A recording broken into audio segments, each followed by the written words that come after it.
Happy 100 day! Yay! Yay!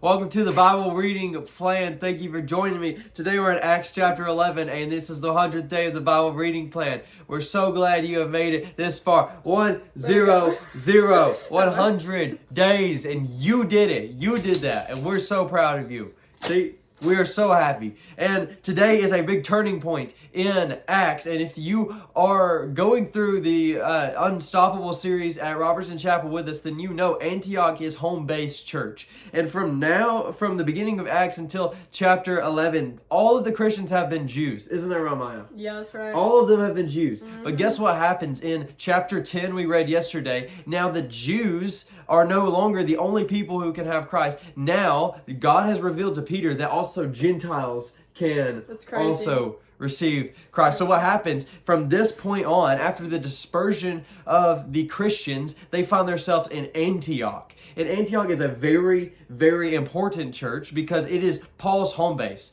And what I want to sit on today just really quick is that when the Christians made it to Antioch, we see that the Gentiles in great, great numbers came to believe in Christ. And you could say it's the first mega church, really. Yeah, because you could say that. It was a mega church. It was. And it's awesome because we see this guy named Barnabas be faithful, and he's sent to Antioch. And Barnabas is awesome because Barnabas is training up Paul. And Paul goes on to train people like Silas and Timothy and Titus. And we see Paul training them, who trains other people, who trains other people, and it's a circle of discipleship. And that's what's happening here. We're seeing the fruits of one man's labor and then another man's labor. And it makes me think today, it makes me think today as a Christian who I have behind my back, who is following me. Because in a time where we all have influence, we need to be looking behind us and seeing who is following us.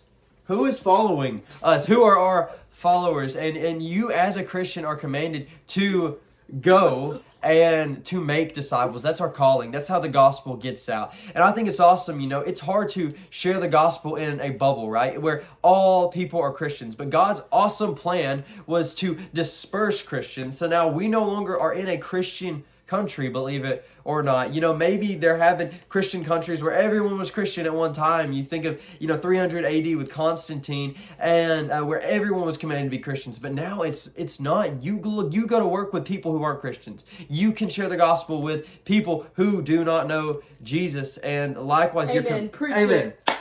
And likewise, you are commanded to make disciples who make disciples. That's what God's plan was for the church. The Great Commission. That's God's plan for the church. So in Antioch, we see this turning point in Acts where we're no longer stuck in Jerusalem. We're no longer stuck in just the Jews, God's chosen people. We're going out to the Gentiles. So from now on, day 100, we're turning the Gentiles, us, from Gentile origin. I'm sure you are from Gentile origin. You now have access to the gospel because of Jesus and because of what Paul and Barnabas are about to do, which is take the gospel to the ends of the earth. Thank you for joining me in the Bible reading plan. Hope to see you tomorrow in Acts 12. Bye.